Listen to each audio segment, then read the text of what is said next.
میرے ہم مکتب ساتھیوں، جیسا کہ آپ سب جانتے ہیں، حضور صلی اللہ علیہ وآلہ وسلم نے دعا کو عبادت کا مغز، اطاعت کی روح اور بندگی کا عنوان قرار دیا ہے۔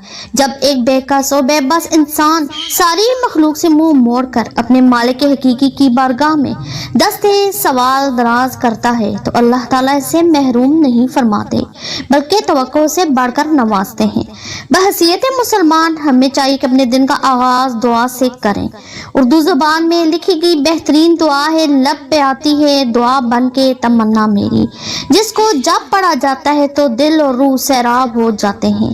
علامہ اقبال کے لفظوں میں ڈھلی یہ دعا جہاں طالب علم کو ایک روشن طریق بتاتی ہے، وہی خدا تعالیٰ سے تعلق کا اظہار بھی کرتی ہے۔ ساتھیوں، علامہ موصوف نے کتنے خوبصورت الفاظ میں زندگی کا محور اور مرکز بتا دیا۔